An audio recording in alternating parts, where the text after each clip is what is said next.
While I'm not entirely sure which discovery you're talking about, I'm assuming you're referring to the one that was just revealed a couple weeks ago, in which paleontologists found a skull of a sauropod that's around 95 million years old. Welcome back to Paleopedia, and this skull is a rarity when we're talking about sauropod fossils. Sauropod fossils, despite the animals themselves being the largest terrestrial animals to have ever existed on this planet, don't fossilize well when we're talking about the skulls. And most of that is because in proportion to the rest of the body, sauropod skulls are incredibly small. They don't have very big heads. This makes it overall more difficult for those bones to become fossilized and be preserved long enough for us to find them later.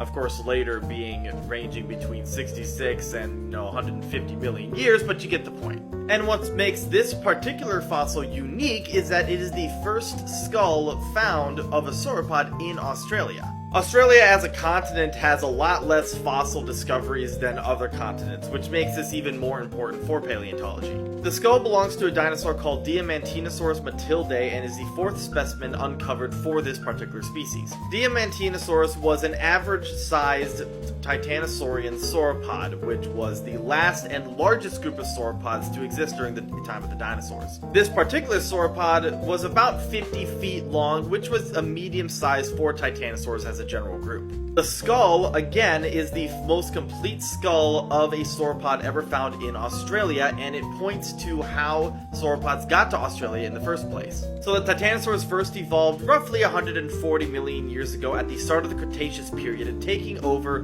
the niches dominated by other sauropods like the Diplodocus and Brachiosaurs. At the time, the supercontinent of Pangaea was beginning to break up into the northern hemisphere and southern hemisphere supercontinents, and the titanosaurs have been found on every single continent, meaning they were worldwide.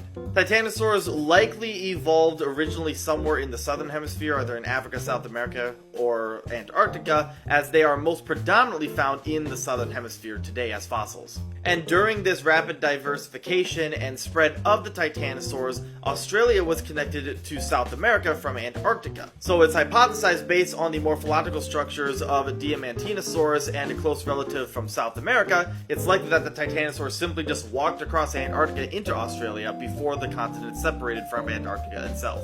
This discovery of this particular sauropod specimen, which has been nicknamed Anne, shows how paleontology is a very big guesswork until you find the correct fossil that fits the question that you're trying to ask. In this case, how did the titanosaurs get to Australia? Turns out they walked from South America.